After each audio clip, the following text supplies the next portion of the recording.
Good afternoon, folks. It's great to see you today. Welcome to our webinar on on-farm solar options, taught by Chris Lent from the National Center for Appropriate Technology. We are very grateful to have him here today and providing his knowledge. This event is one of a few in a series of energy efficiency and renewable energy webinars, on-farm tours, workshops, designed to gear producers up to complete energy efficiency and renewable projects on their farm and feel comfortable and supported throughout that process. Today, we're talking about solar. Over the past few months, we hosted a couple webinars, one on high tunnel efficiency and another on irrigation efficiency. We'll be including resources from previous webinars in a follow-up email, and I'll get to that in a little bit. But my name is Matt Smetana. I'm the Community Engagement Coordinator for the Cheshire County Conservation District.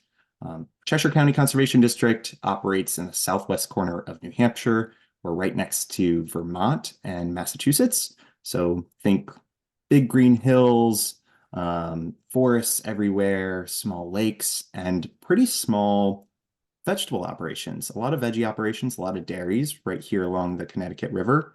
We have diversified agriculture, but a little bit different operations than you'd see in the Midwest. A lot of our presentation today will focus on farm solar options in the Northeast, but the information will be applicable to operations across the country. So we encourage you to stick around and learn from Chris today. But I'd like to give a mention to some of our partners. I haven't seen whether Teresa's on today, but give a special note to one of our partners on this event, NOFA New Hampshire.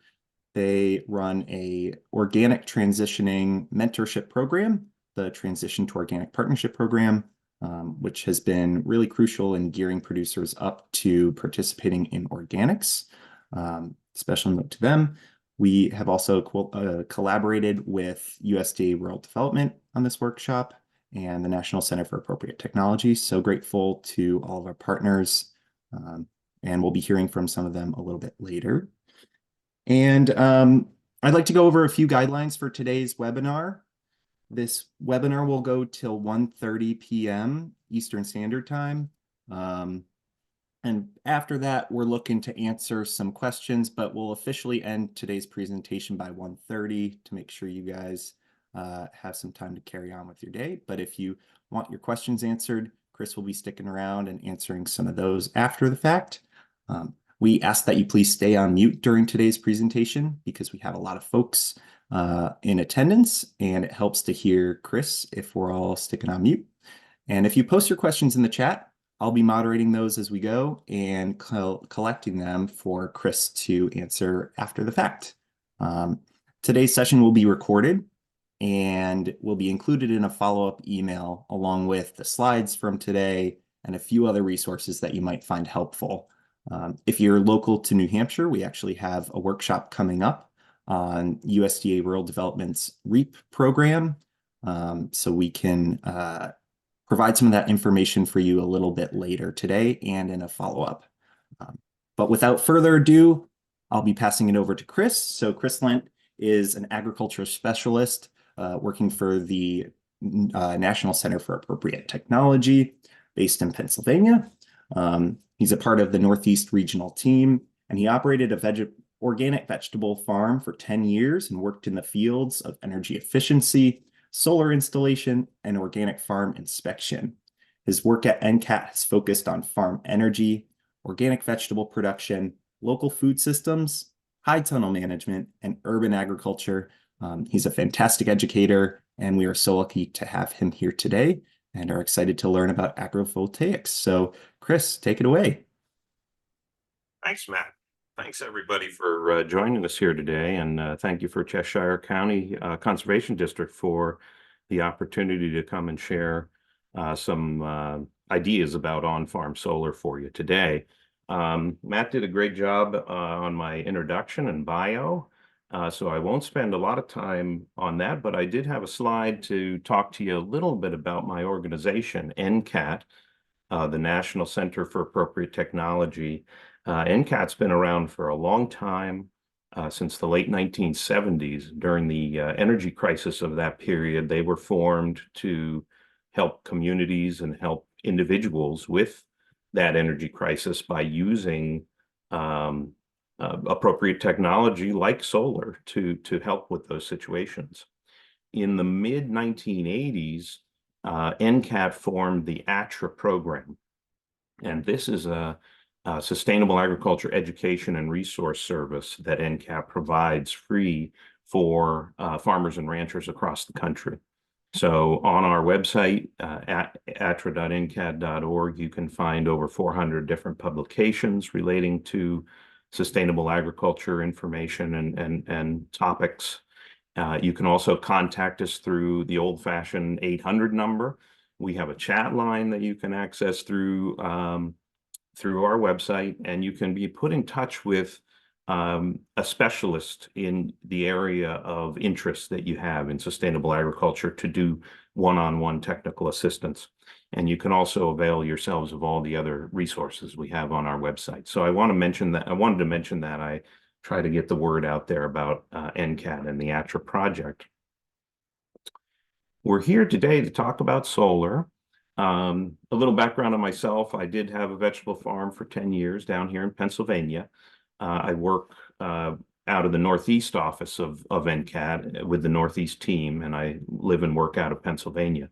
I had a vegetable operation. We sold through CSA. We sold through other various markets. When I was moving on from farming, I worked for an energy company for a while, like Matt had indicated, and then I brought those two backgrounds together to come to work at NCAT. Today we're talking about solar, but I like to start off talking about different scales of solar so everybody's on the same page with what we're actually discussing. And there's these three major sizes of solar installations that are taking place today. One is the utility scale solar, which is on top of the list here. These range in size from about 2 megawatts and up in size. And these are the types of installations you see taking up large field areas when you're driving down the road, acres and acres of land. They are installed by energy companies or sometimes utility companies, and they act as basically a utility, and they're selling the energy produced at wholesale prices to utility companies who then resell it at retail prices to their customers. I mentioned a megawatt. That's 1 million watts of installed solar panels. It would take up, in a standard installation, it would take up about 5 to 7 acres of land. And there's a lot of estimates on how much a megawatt would supply as far as energy, but anywhere between 100 and 200 homes that could supply with energy, just to give perspective on the size here. The next size down, the middle size, is what's called commercial scale or non-residential scale. And these are small to medium-sized systems, usually put in by organizations or companies or institutions that want to use alternative energy to supply their energy, but don't want to necessarily buy and install a system. So a third party energy company will come in and install the system, usually on the property of the institution or organization that's going to be using the energy. And through a power purchase agreement or a PPA, they will buy that energy. The organization will buy the energy from the energy company. And these range in size from anywhere from 50 kilowatts to 2 megawatts. And again, there's no hard, fast sizes here. These are generally the size of these different scales, but there's no set definition for these sizes out there. And then the third would be the residential or farm scale, what I'm calling residential or farm scale. And these would be the smaller installations that are on individual properties that are used to offset the energy use on that property. So either in a residence or on a farm. And it would be sized to offset most or all of the energy use on that farm. So there's a large range in sizes, but anywhere from 5 kilowatts to 300 kilowatts is usually what we see in these at this scale. And it all depends on, how big the farm is, what kind of an operation it is, as to how much energy they're using and how big of a system they need to actually cover those energy uses. But that just gives us an idea of the different scales, and we're mostly going to be talking about the farm scale that I'm talking about, that I just mentioned. That's mostly what we're going to be covering here today. So just think of it in those terms. I like to show this to show what segments are growing, and I won't spend a lot of time, but this is based on historical data of the growth of different segments of solar, or the different scales of solar that we just talked about. And the residential is in the dark blue or dark purple there, and then non-residential or commercial scales in the light blue, and then utility scale is in the gray color. So you can see that what has grown the most in the past, and they're all predicted to grow some in the next few years, but utility scale is predicted to grow by far the most. I just like to put that out there for a bit of perspective on what's happening in the different sectors of solar. There are two basic types of solar. There's a lot of ways to collect energy from the sun, but there's two main types of solar, how we convert it to energy. One is solar thermal, and one is solar photovoltaics, or PV. And the solar thermal is when there's a concentrated, when the sun's energy is concentrated to heat either a liquid or air, and then that's used to heat a structure or heat water. And that's what's happening here in the left-hand side. These are solar thermal flat plate collectors that are used to heat water, and then that water is used to heat the root zone within that high tunnel that you see in the background there. And then on the right-hand side is solar photovoltaics, which is what we're mainly talking about today. So this is the production of electricity using the sun's energy to produce electricity. And how that is done, just a very simple explanation of that is this shows a cross-section of a solar panel, a little tiny cross-section of a solar panel. And if you don't mind, I like to use a little pointer here, but I'm referring to this cube up here as a cross-section. And what this is a plate glass, or a piece of glass that layers of semiconductor material are layered underneath there in a certain way. And then these wires or conductors are laid in there on the semiconductor material. And what happens is when the sun's energy enters through the glass, it excites the electrons in the semiconductor material. That starts throwing off what are called freed electrons, and the conductors pick those electrons up. So they're picking up negative electrons or positive electrons, and as those electrons start flowing through these conductors, it creates a current, an electrical current. And that's how we're producing energy with the sun. You can then couple many panels together to form an array to increase the power to the desired power that you want to create. And you've created basically DC power with this, and then it's run through an inverter that converts it to AC power. So DC is direct current coming from the panels, and then through the inverter, it's converted to AC power, or alternating current, which is how we use electric mostly in our homes and in our businesses. So that's just a brief explanation of how it's produced. So I always like to just start by, why do we want to look at solar? And there's a lot of good reasons, I think, to look at going to solar, especially right now. One is it can reduce your farm's long-term operating costs. And what I mean here is once the price of the system is paid off, you've purchased your panels, you've installed them, and you're offsetting your energy bill, and the system is paid off, then after that, your costs of operating are decreased by the amount, whatever amount you would have been paying for energy from that period on. And then related to that, solar can lock in your energy costs. And what that means is you've basically paid for your electric for the next 30 years, because that's, 30 or more years these panels are going to be producing electric. And the cost of the system embodies all of that production. So no matter what happens with utility rates in the future, you've basically locked in your energy costs at the costs of whatever system you put in. So that's what I mean by that second point there. And then there are also right now really pretty good tax and grant incentives available right now, especially for farms and rural businesses, which we're going to talk about in a little while. But the other reason for farms to consider is they have the space oftentimes. Solar requires a little bit of space, and it requires the right kind of space to implement this. And excuse me, farms are often have that kind of space available, either on the rooftops or ground space.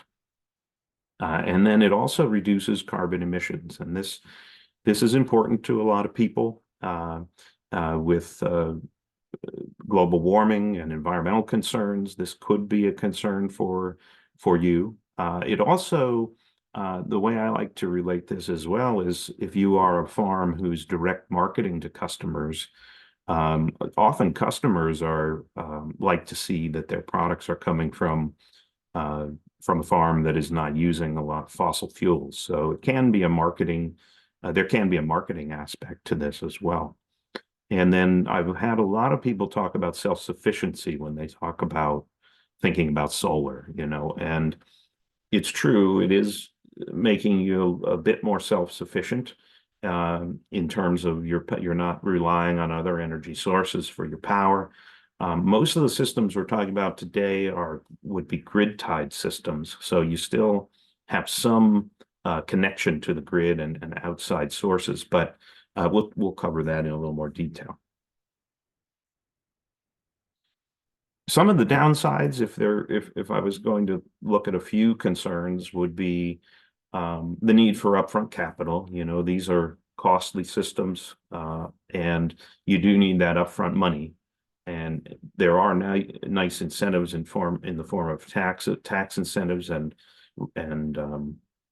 grant incentives right now, but you do need to come up with money initially.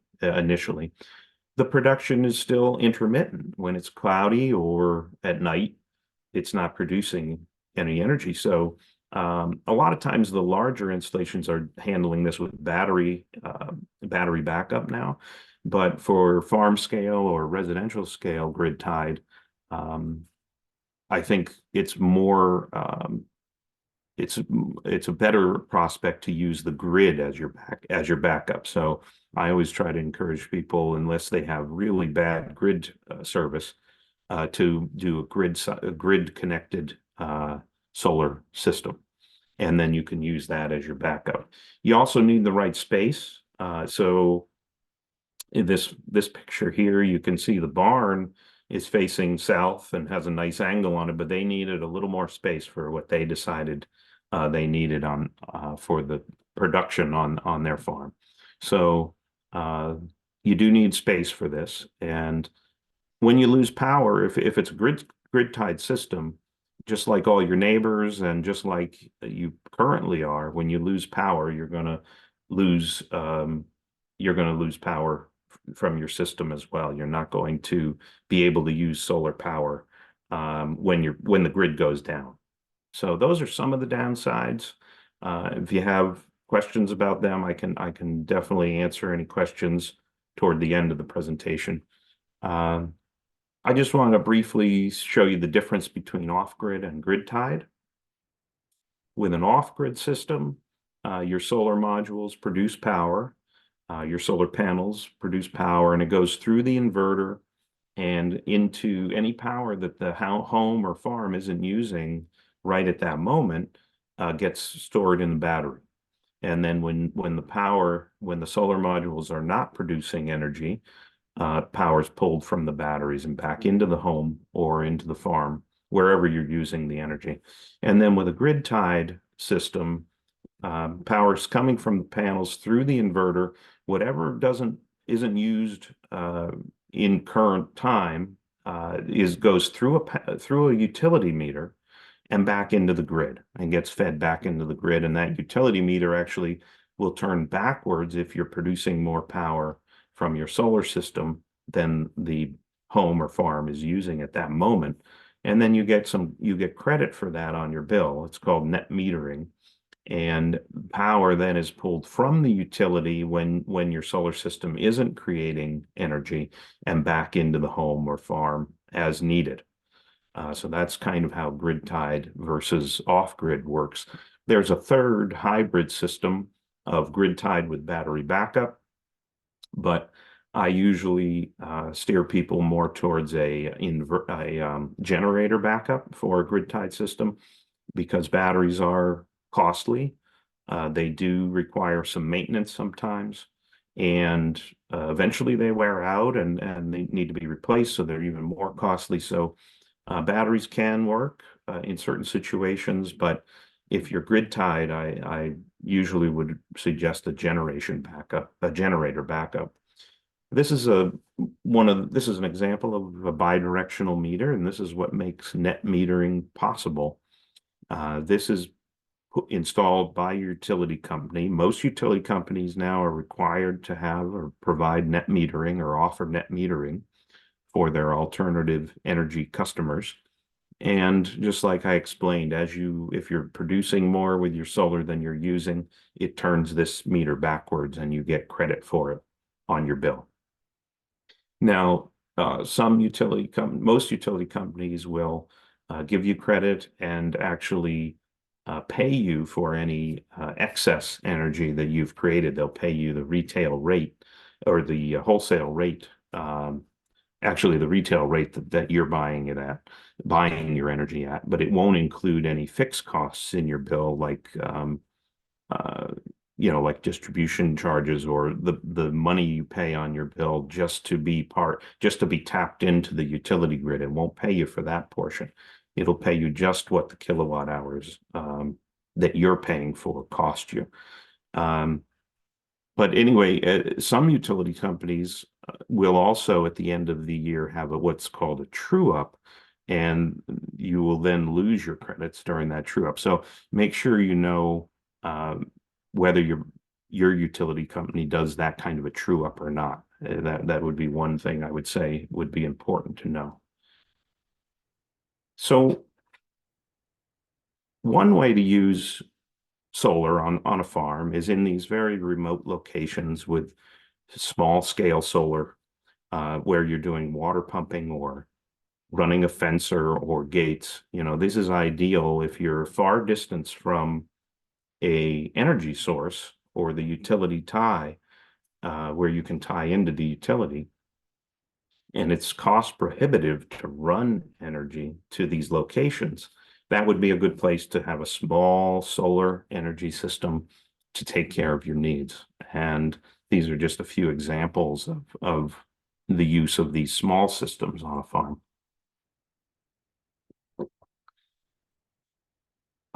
This is the livestock watering system that I used for a number of years.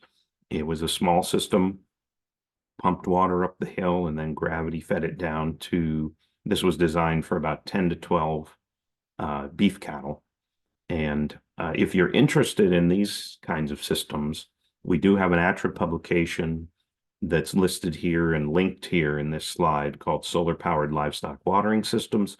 You can access it through our website, but also, as Matt indicated in the beginning, we're going to provide these slides to you. So all these links that I'm mentioning throughout will be available to you.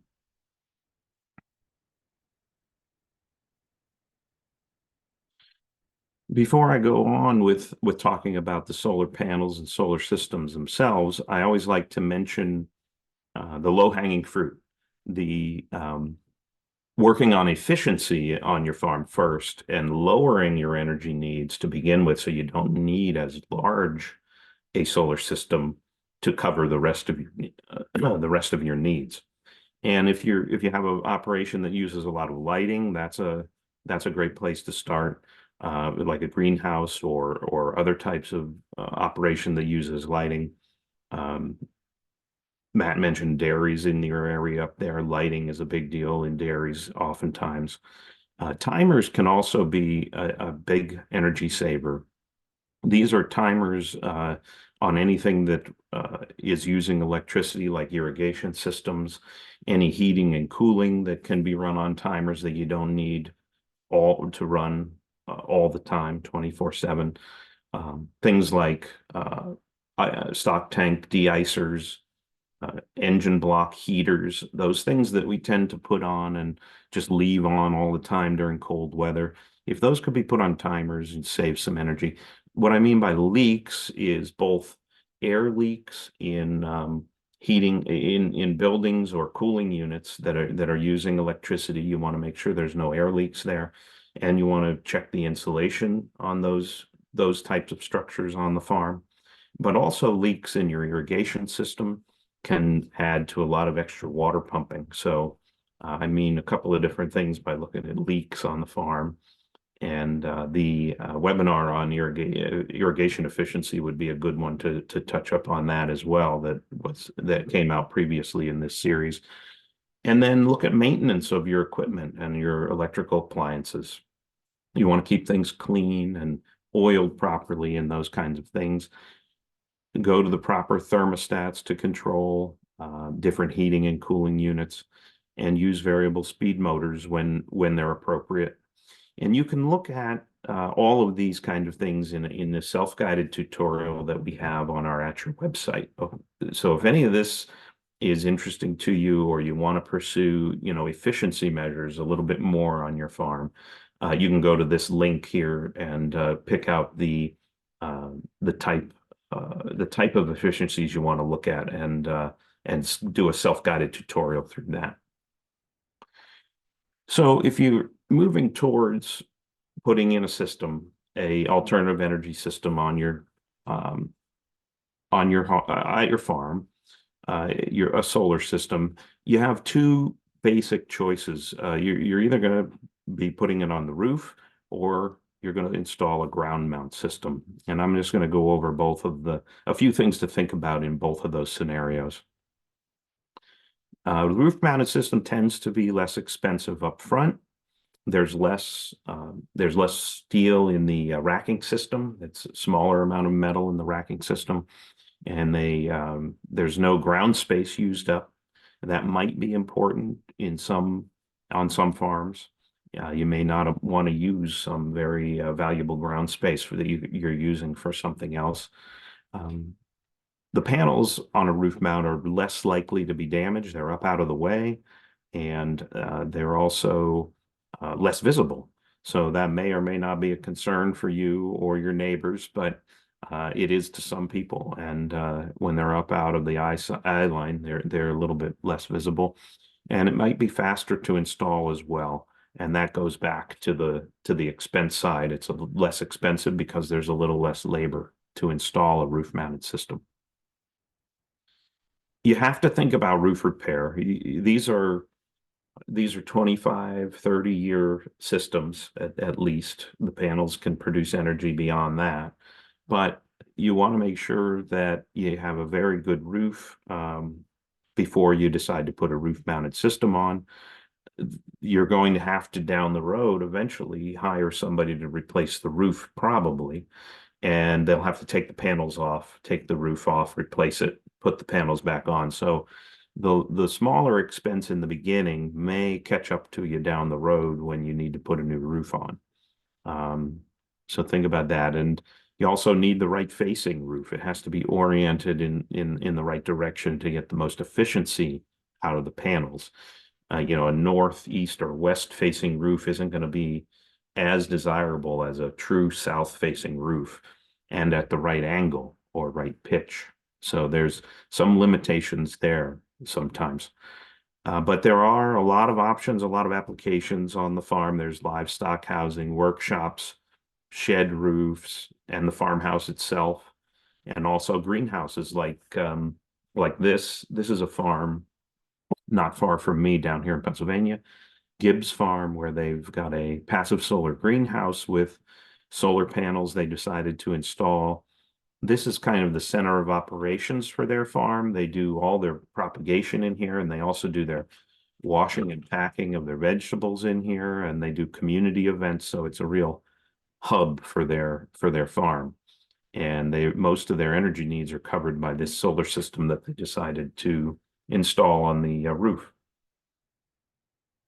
With a ground-mounted system, on the other hand, they are safer to install. That's more of a concern for the installers, the solar installers, but they're easier to maintain. So if something does get damaged or goes out, they don't have to crawl up on the roof to replace it. So it's a little bit more easy to for maintenance purposes. But then again, the panels themselves come with a 20 to 25-year manufacturer warranty. So they're meant to last for a long period of time. And there's not usually a lot of maintenance on these systems.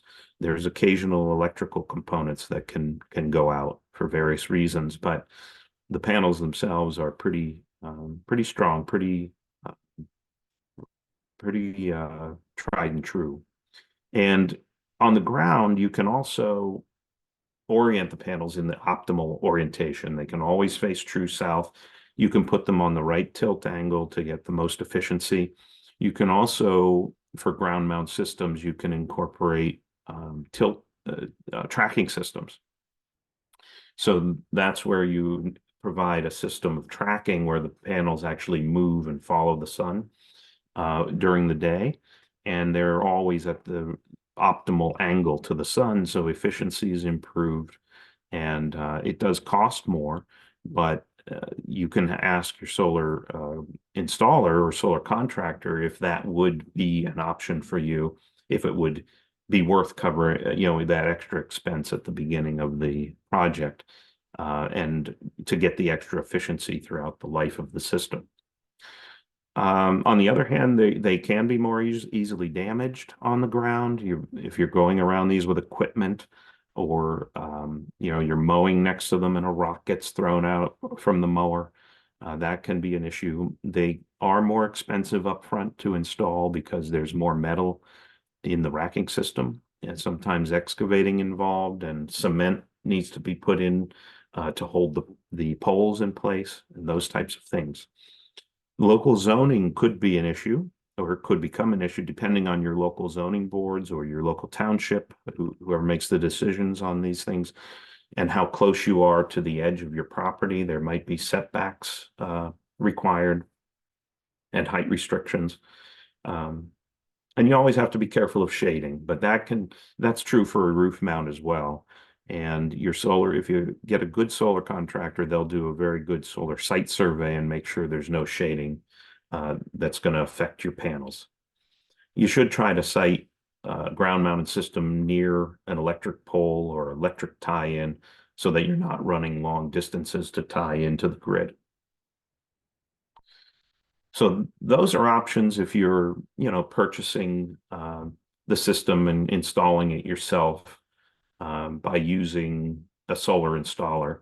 But there are other options that I like to mention because there's a lot of marketing out there on solar, and you see a lot of solar advertised as no cost to you solar.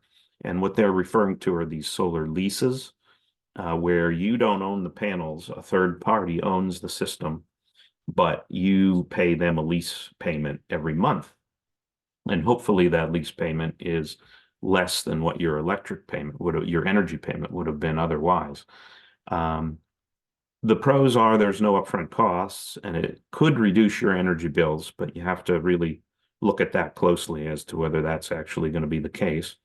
You don't have worries about maintenance because you don't own the system, and you have a predictable payment.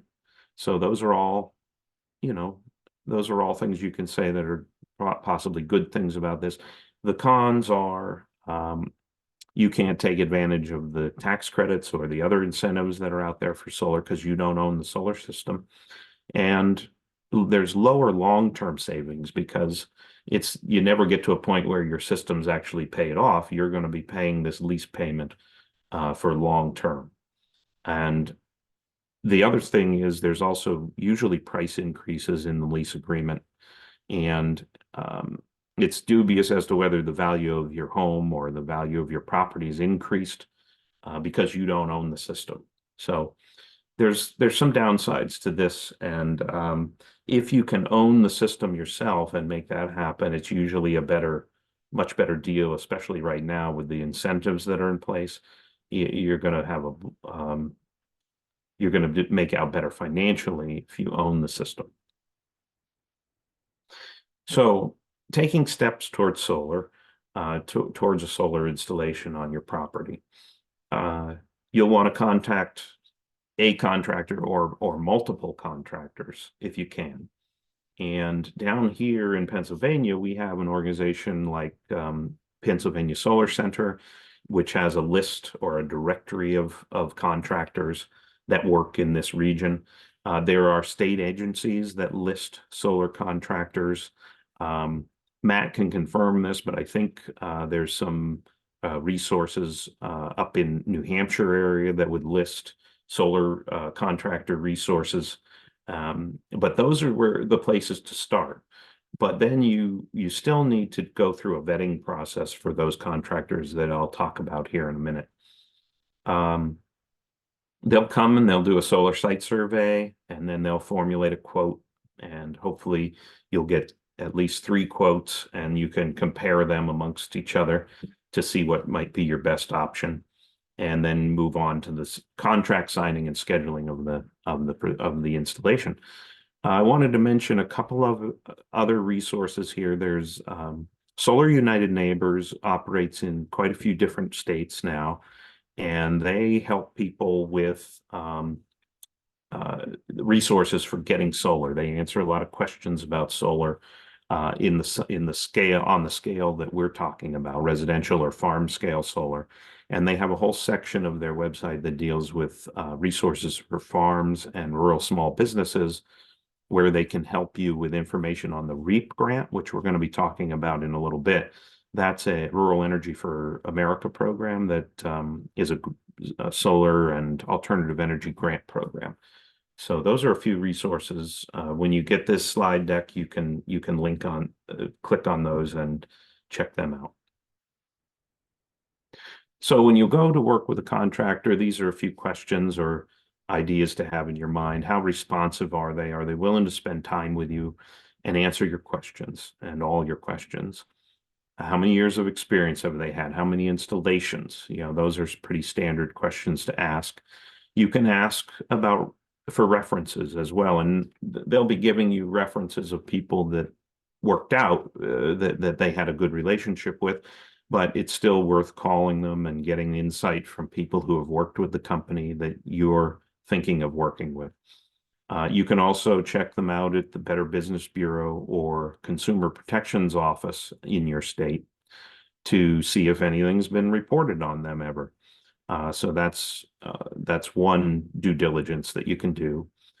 You could ask them about liability insurance, make sure they have that, and also about their contractor's license.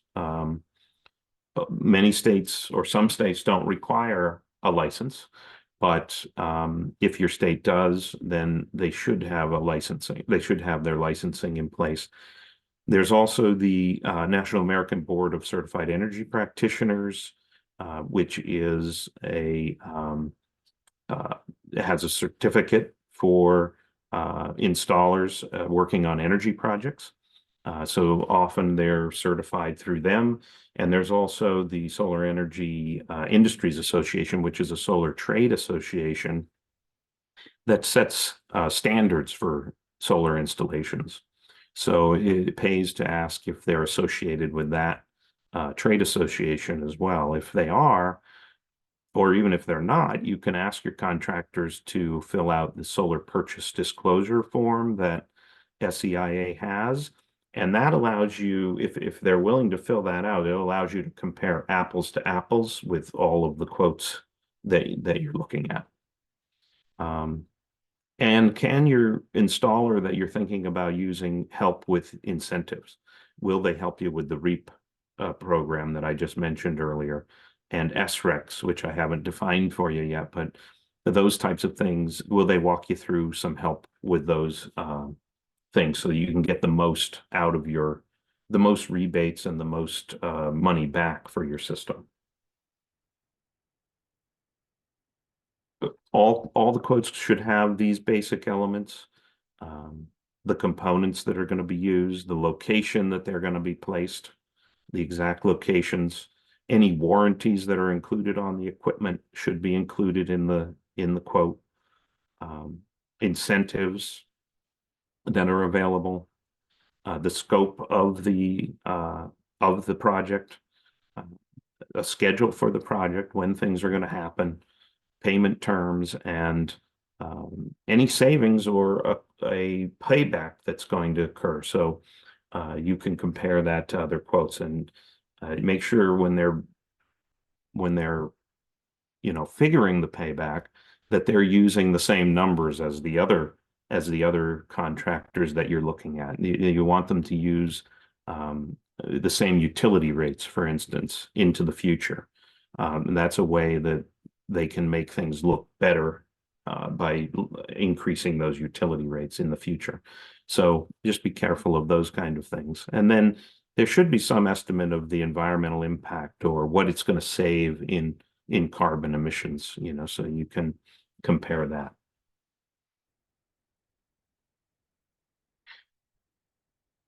So here's some of the incentives that are available right now for solar energy projects and other renewable energy projects, really. But there's a federal tax incentive right now called the investment tax credit, ITC, for 30%. So 30% of the cost of the solar install would come back to you in tax credits over the next so many years, as many years as it takes to pay that back to you. And then there are solar renewable energy certificates. These are created as your system produces energy. Every 1,000 kilowatt hours that are produced earns you one certificate. And then you can take that certificate and sell it on the open market, the SREC market. And oftentimes you can do that through your utility company. If you're grid tied with your utility, they may even buy them from you. What these are worth in each state depends on your state's alternative energy policy in that state. It's kind of linked pretty closely. The price of these SRECs is linked with the policy in the state for alternative energy. Right now in Pennsylvania, the price for one certificate is hanging around $40, $35 or $40. In the surrounding states around us, some of them are worth, upwards of a couple $100. So this can be a substantial help into the future. When you're selling these SRECs, you can get money back and it lowers the payback time for the system. Net metering, we covered already. That's available almost everywhere now. And then there's also for businesses, there's an accelerated depreciation that you can take on the cost of the system. So that saves you more taxes, actually. So those are all certain types of incentives that are available. And then there's also the Rural Energy for America program, or REAP, which I mentioned earlier, but this is really the big one right now for rural businesses and farms who are thinking of alternative energy systems, because you can apply for up to 50% of the total eligible costs of the project. And that much could be coming back to you if you're accepted for a REAP grant. You can also use this for energy efficiency improvements on your farm or other alternative energy systems as well. And there's a link here for more information on how to take advantage of Rural Energy for America program. Matt mentioned a webinar that they're producing on this very topic, I believe. And so information is out there about this, and it's an important one. Some contractors can help you actually with this application process. Probably most can't, but some can. I just wanted to take a few minutes now and go through just a couple of what I call like mini case studies of where farms that did decide to install solar on their property. This is a farm down in Missouri, Battlefield Lavender. It's a veteran-owned and operated farm. They grow lavender and then make value-added products and sell it through the internet, basically, and they have an on-farm store. So they decided to put in a 14.4 kilowatt system. You can see it installed on the top of their shop here. Here's the panels. And this took care of almost all their energy needs for the farm side of their operation. Their residential energy is separate on this farm. So this dealt with most of the farm energy usage on the farm. They did take advantage of the 30% federal tax incentive at the time. And so the system ended up costing $28,000 after you figure in the 30% tax incentive. And it gave them an annual savings of $2,700. So if you figure a very simple payback on that without taking into account increased utility rates into the future, there's a 10-year payback on this system. That's kind of on the high end of paybacks that I'm seeing these days, because most people now are taking some advantage of the REAP program that I just mentioned, like this farm did. This is Patchwork Farm and Greenhouse in central Pennsylvania. They operate a lot of greenhouse space and had a pretty high energy bill for a small farm. And they decided to put in a 30 kilowatt system. You can see the solar panels, a ground mount solar panel system behind this high tunnel back here. And it was a space that they couldn't use for a lot of other purposes. It was kind of hilly, and they just basically kept it mowed once in a while. So it was a good use of space. The system cost almost $68,000, but they then got that 30% federal tax credit. And they also applied for REAP grant and got $16,700 from the REAP grant back in cash. So after you figure the annual savings of over $3,700 a year, and they are selling their SRECs. Remember the certificates I was talking about? They're getting about $1,400 a year back for their SRECs. And this showed a simple payback of 6 years, this system. So we're coming down in payback. And this was when REAP, I think, was only offering 30% grant funding for alternative energy systems. Now REAP funding is at 50%. It's more fully funded now. So this payback would have looked even better if it had happened more recently. So that's what I have for you on. Up to this point, we've been talking about that size, that residential or farm size, farm scale solar installations that are going to cover most of the energy on your farm. But now I just want to mention, because a lot of people are getting approached for developing their land for solar. And this would be talking more about the larger scale development, the utility scale that I mentioned early on in one of the first slides.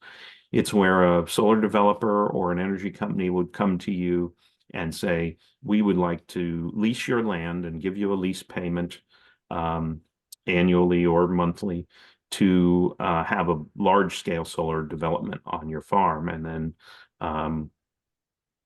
then we would take that energy and sell it to the utility grid. Now, this is attractive. We're seeing leases that are pretty high per acre sometimes, and it can be an attractive thing for landowners. But I just wanted to talk about a few issues or concerns. It is a site disturbance during the construction process, so you have to be ready for that. Your land becomes a construction site for a while. It's a very long-term commitment. A lot of these leases are, 30-year leases, 25, 30-year leases. Sometimes there's a clause, a renewal clause included, so it can extend the lease even farther. So they're basically, some of these can be generational decisions that you're making. There are tax considerations as well, depending on how how this development is looked at as far as real estate taxes are concerned. It could put you in a different category there as far as real estate taxes. So that's something to be looked at. You often make that up in the lease payments that are coming back to you, but it is something to be aware of. Are your neighbors or is the community going to have a problem with it? That's that's a big debate right now with solar development. Can you use marginal lands instead of prime farmland? That's another question that can be posed right in the beginning of the discussion, so that you know what's going to be not what area of your farm isn't going to be available to you anymore. Is zoning going to be an issue? This is mostly a concern for the developer or the installer, but you should be up on the zoning issues that are associated with these installs as well in your area. And then are you in any kind of farm preservation programs because it can affect your status in those programs. And especially if you're getting tax relief for some farm preservation programs, you may have to get out of that program and pay back taxes before you're able to actually go through with a solar development or a land lease on your property. And will the developer consider dual use of the land? So will they consider still having agricultural activities in and around the panels? Most won't right now, but I'm going to mention the Agrisolar Clearinghouse, which is a project of NCAT's. I'll mention that in a minute. We're trying to promote that kind of use of land, the dual use of land. The process is straightforward, but it can lead, the contracts are very large, so and they're very specific to this type of leasing, solar leasing. So you do need to talk to an attorney. You need a small group of people on your side, your attorney, tax advisor. You should talk to your insurance company. You should have a small group of people or a team that's going to help you through this process. And it usually starts with a letter of intent from the solar developer.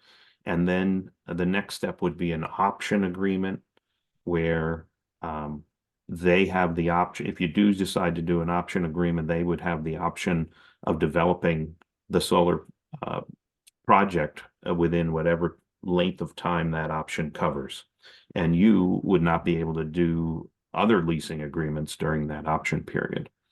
And then the lease agreement itself should include a payment during construction phase of the project. It should give you, of course, the length of the lease, how many years are you going to be committing to here, and then what the payment is going to be. And also that payment should include an escalator or an increase every year. And then there should be some provision for decommissioning the panels.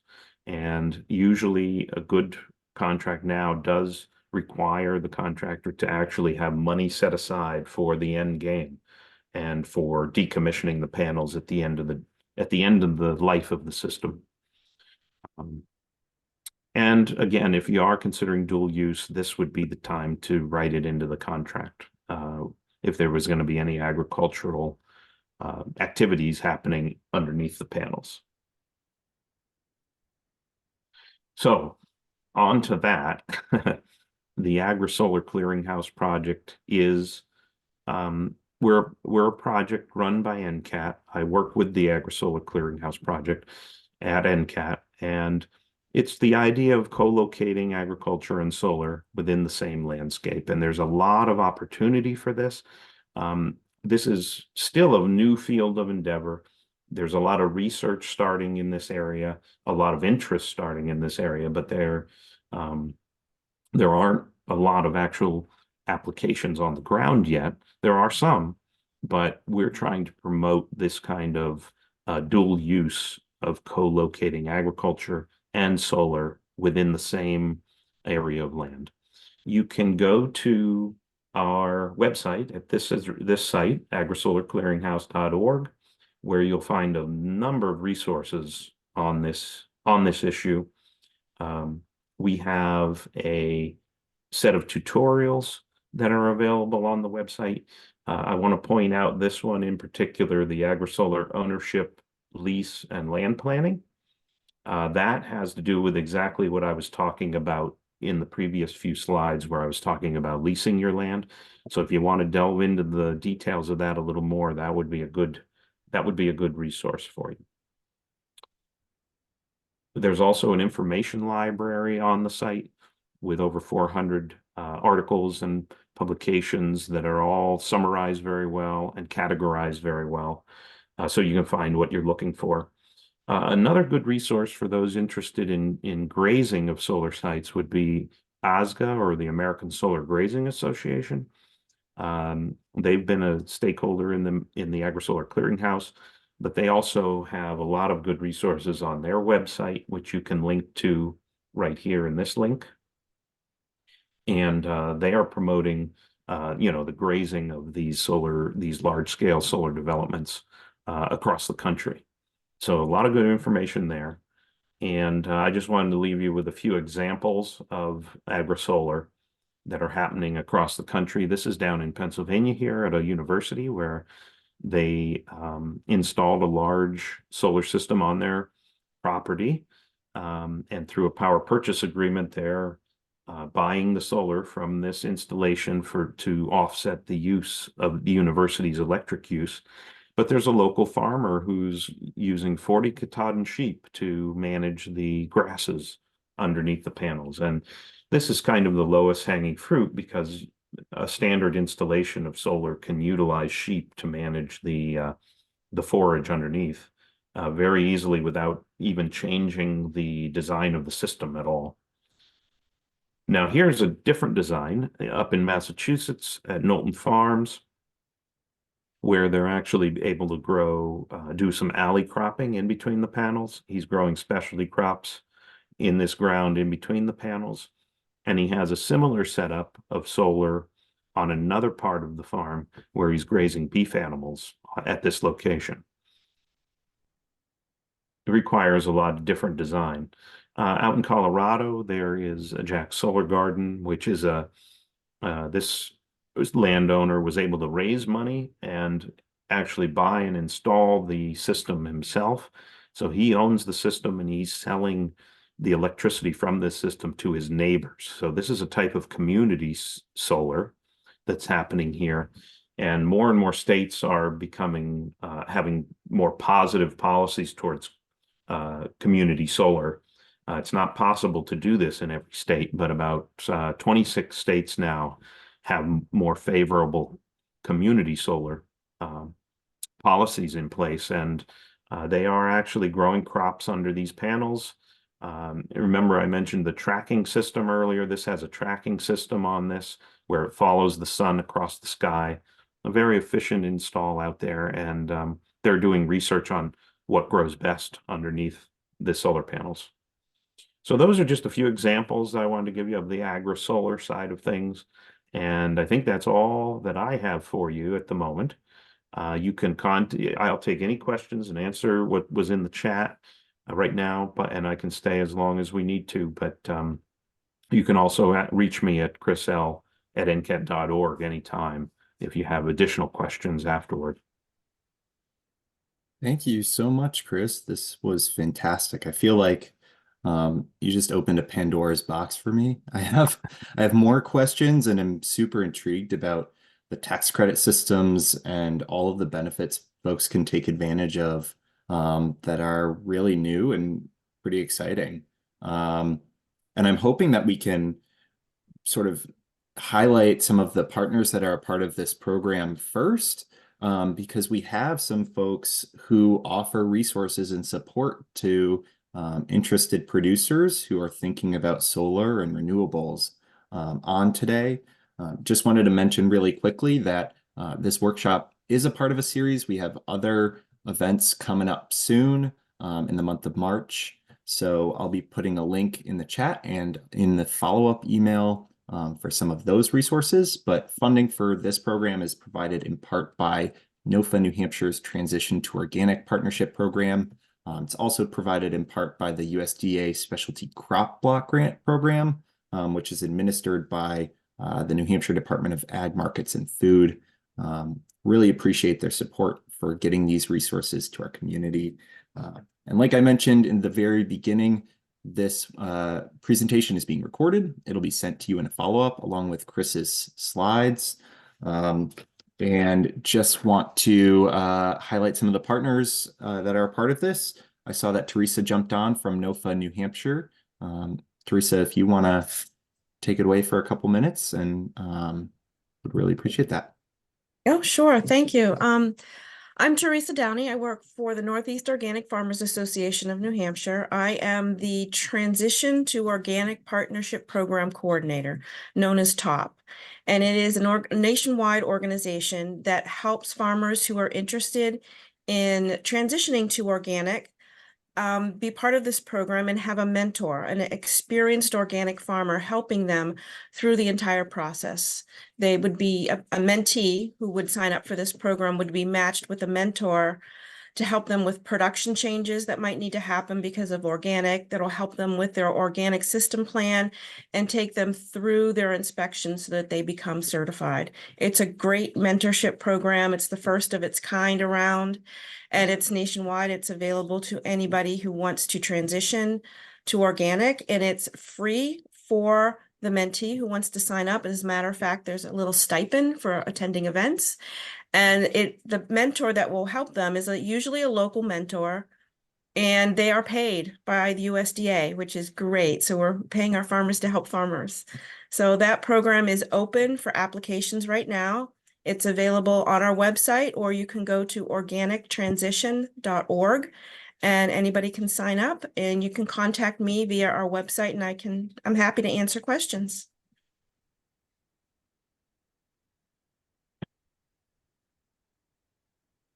Oh, you're muted, Matt.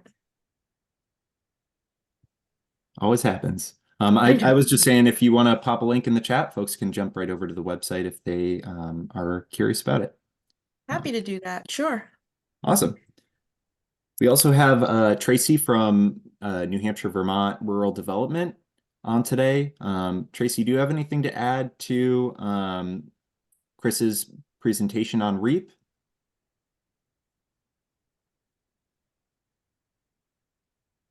You might have jumped off already. I'm not monitoring super closely, but we'll be posting some resources on REAP. We also have Gabe on today from Clean Energy New Hampshire. He will be our presenter for the March 1st workshop on REAP 101. Gabe, if you're still around, if you want to mention a little bit about Clean Energy New Hampshire and that program, that would be great. Sure. Thank you, Matt. My name is Gabe Chilius. I'm with Clean Energy New Hampshire. We are a 501c3 nonprofit, and I'm working to lead our REAP Technical Assistance Program. We were awarded funds by the USDA at the end of last year, and we are now working with small farms and small businesses to help them in their REAP application endeavors. And if you're interested in what we do, you can check us out on our website, cleanenergynewhampshire.org, or you can tune in to the workshop that I'm partnering with CCCD on March 1st. Yeah, thank you. Awesome. Thanks, Gabe. Yeah, so that workshop is going to be in person, answering project-specific questions. So if you're curious about solar, you want to get it on your farm, you've done some research. Oh, it looks like Tracy can't unmute. I wonder if I can force unmute you. I can give that a go. But that workshop is going to be March 1st, 12 to 1:30. Gabe will be present talking to you about all the options you have for support with your REAP application. Like Chris was mentioning, that limit for what REAP can cover has been bumped up to 50% of project costs. So that's pretty significant for producers to have 50% of their renewable cost covered federally.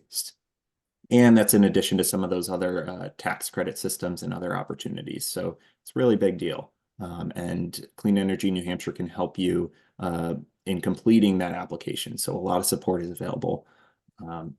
So I'm going to post a link to the workshop that's on March 1st if you want to take a look and you're local and want to join us.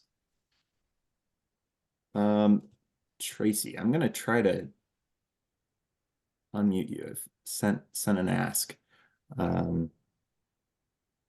But in the meantime, let's start with some questions from the crowd. And, you know, we had some of the tidbits after they were asked potentially answered.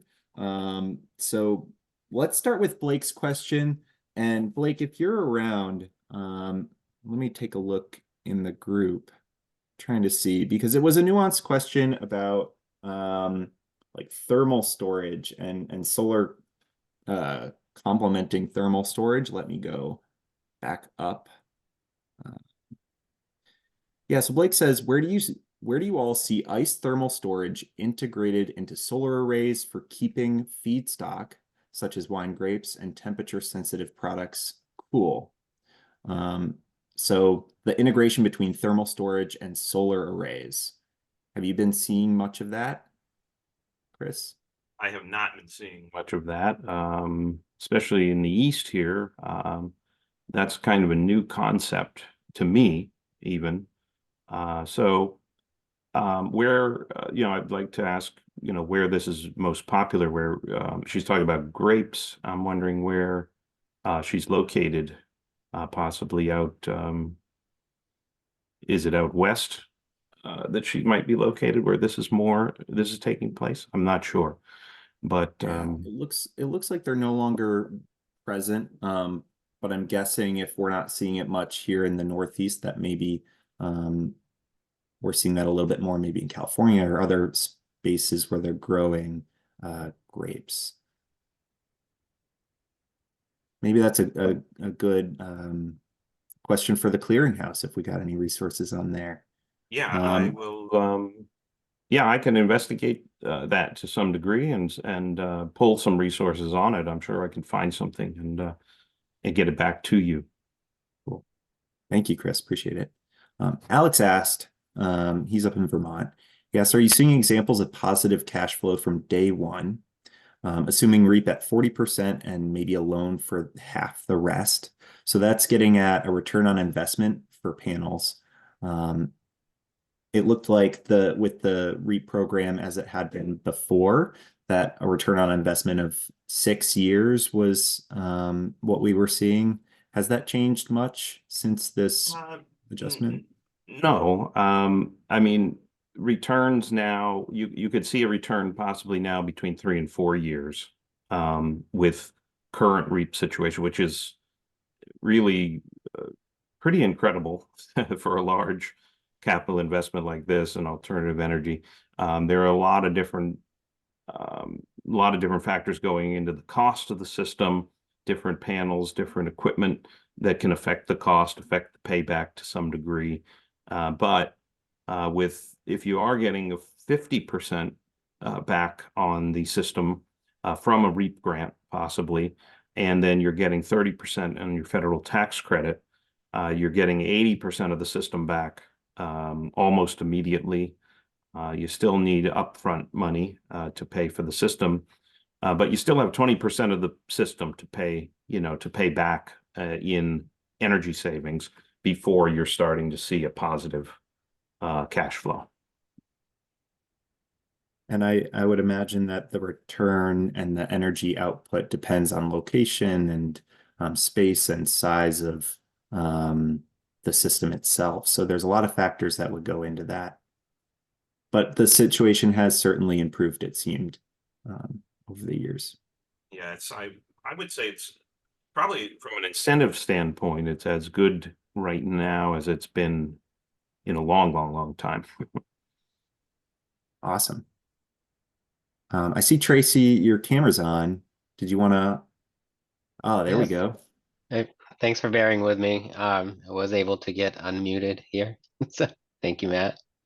I guess I'll just pass on really more description on REAP, where you guys have covered it pretty well as far as the 50% increase now for solar because of the IRA. And yeah, just answer any questions that people have as it comes up. I saw a question down the road a little bit here that maybe you could answer. Is REAP tied is the REAP grant funding provided just for the farm side of the Yes. business, and it's not tied to residential? That's correct. So Yep. no REAP funds can go toward residential purposes. Mhm. And that includes like a home-based business. But generally, if you have a farm, there's a house that may be associated. The easiest fix is to do your project with a separated meter installed so that all the power can be restricted to the commercial use only.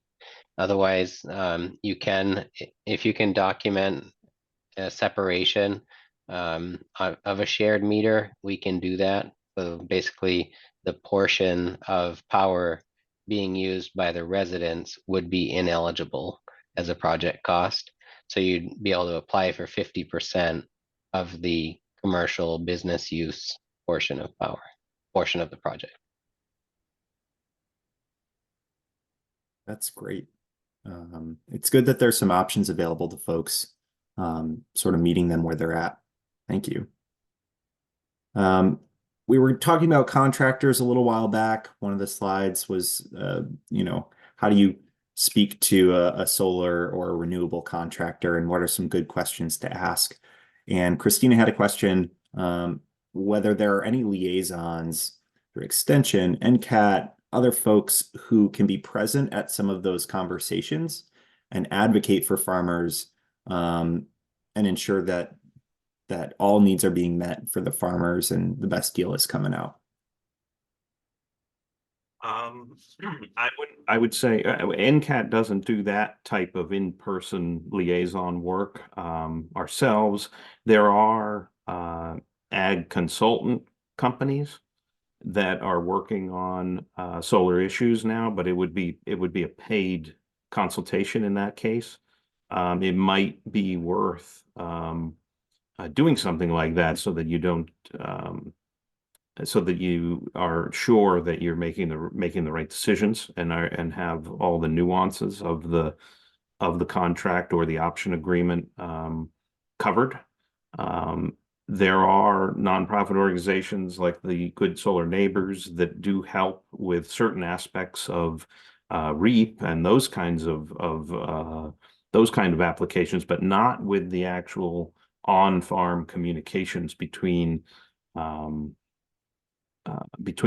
solar developer and the owner of the land.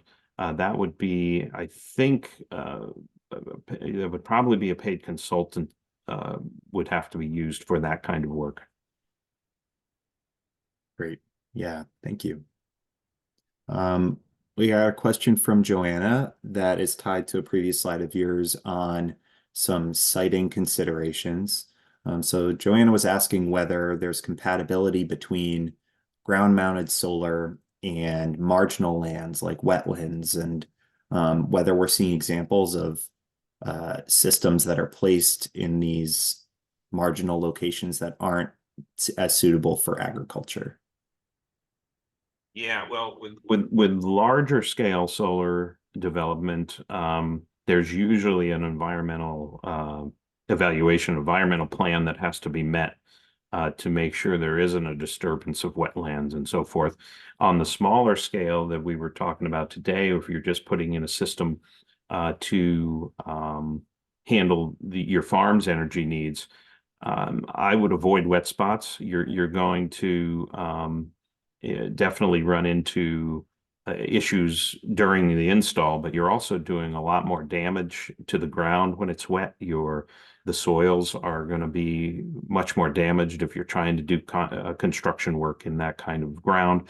I don't think a contractor would want to install in that kind of ground. And then there's the aspect of disturbing the wetland itself and any kind of habitat that that's providing. So even though on this smaller scale, it depends on your local your local townships and boards that are making the decisions on these installs as to whether there's going to be oversight associated with a wetlands area or not. But even from a standpoint of just environmental integrity, you don't want to install one of these on a wetland. Yeah, that's a great point. So it seems like being mindful of environmental conditions and not developing in wetlands, that's pretty standard procedure. So I appreciate that. We had a question from Christy, apologies, on how long the ITC will be in place.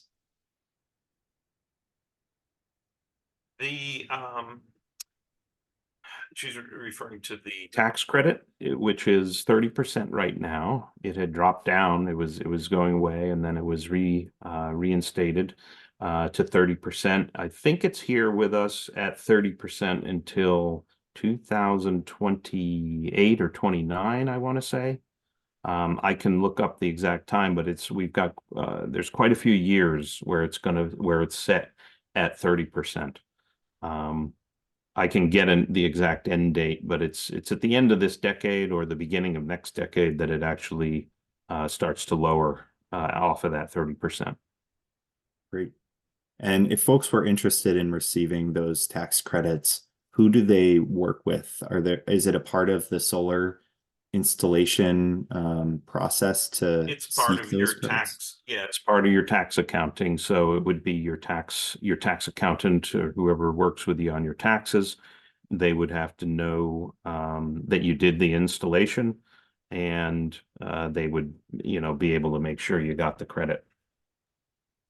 Matt, I would also jump in there that any applicant receiving a REAP grant will also receive a 1099-G in that tax year that they actually receive the funds. So just something to keep in mind with their accountant, that it is taxable income. Brilliant. Yeah, thanks, Tracy. Another question is for utility scale solar panel farms, whether you, Chris, are aware of any instances where the decommissioning plan was never followed or the company went bankrupt prior to decommissioning. That would leave the landowner with many acres of solar panels to deal with. Are you aware of any situations like that? I personally haven't heard of any stories or situations like that. Not to say that that hasn't happened. I haven't seen any brought to light so far in what I've read or what I've seen out there. I'm sure there is the point to make that a lot of these are still young. Most of these are still kind of on the young side for solar installations. They haven't come to the end of their life. So I think 20, 30 years from now, we may see more of that if a company or has gone out of business or something like that. But what should happen in those cases is another energy company may take over for the previous, and hopefully, you would hope that they would be true to the contract. But a lot of these don't move forward, these large scale utility contracts, unless they've done their due diligence and they've done their homework, and they think that they're going to get a return on their investment. So that helps to some degree, but I think down the road we may hear of a few of those instances as these come closer to the end of their life span. Great, thank you. Final question in the chat, and if anybody has any other questions, please put them in there before we head out. But Kristen was asking for any references for those tax credits, or can we direct folks to any websites to learn more about their options there? For the federal tax credit, Tax credits or certificates, and whether it's yeah, the SRECs, yes, the thank you. yeah, solar energy certificates. I would say your state's Department of Energy site may have some information on that. Whatever state you might be in. You can also, if you do a search on them, it will, and your state, it will pop up. The information for your state will pop up in just a very simple search. I don't know there's a lot of different markets out there for them and a lot of different companies that are dealing in them. So I don't have like one central site that deals with just the SREC credits.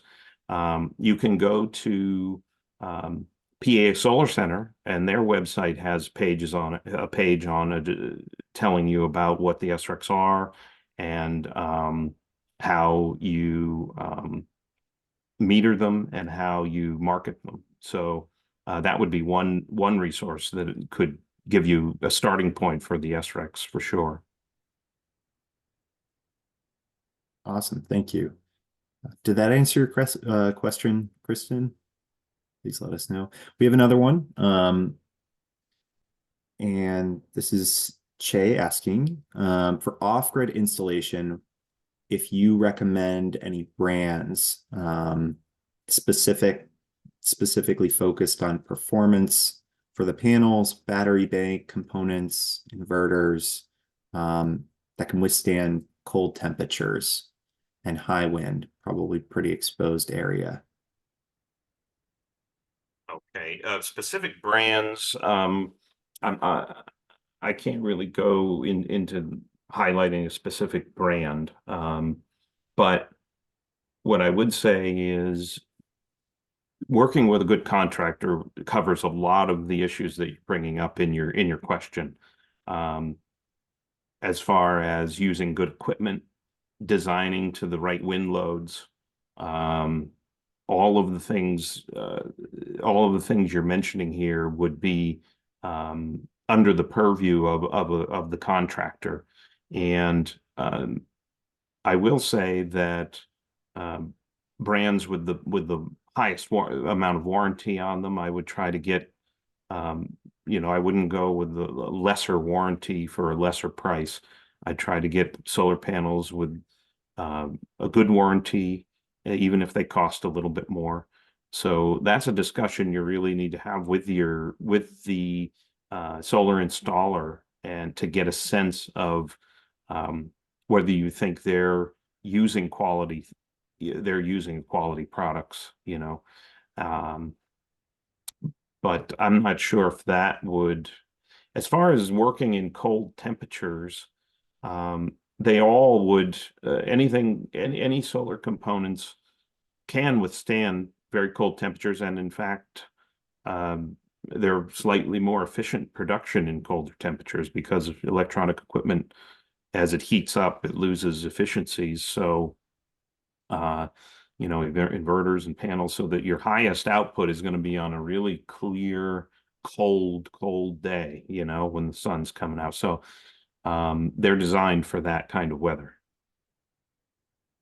Perfect. Yeah, they also ask just generally, and you were mentioning this in your presentation about the lifespan of these panels. They were curious how long photovoltaic panels last, and the general durability when exposed to extreme elements like hail or temperatures, etc. Yeah, they are. There's standard ratings on all the panels. there's laboratory down in Florida that puts out standards for the panels, and each of them are rated based on those lab tested results, basically. So if they're rated at a certain amount, they rated to produce a certain amount or rated to hold up under certain conditions. They've been tested to do that, and they're rated to do that. As far as their durability, they'll last for a long, long time as far as durability. That's why they're able to give manufacturer warranties that are so high on these, upwards of 25 years or more. And you do diminish over time. The power output can diminish over time. And there's a lot of different estimates as to what that looks like, that downward curve looks like over time. But in, say, 20 years, for instance, they may be producing at 80% or 85% capacity of what they were originally. And so each year then on, they're going to lose a little bit. But after 30 years, even after 40 years, they're still going to be producing quite a bit of energy, you know. So so it's hard to nail down exactly how that downward curve looks, but it's a long time from the installation that actually starts having an impact on total production. But it will eventually, but we're talking down the road. We're talking in terms of decades down the road, 20 to 30 years. Long-term investing, right? Into your farm. Awesome. Well, thank you so much, Chris. Really appreciate it. Thank you all for sticking around and listening to some of these fantastic questions, for sending those in the chat. This will be available as a recording for you, the slides as well. We hope you enjoyed today's presentation, and have a great rest of your week. Thank you so much. Take care.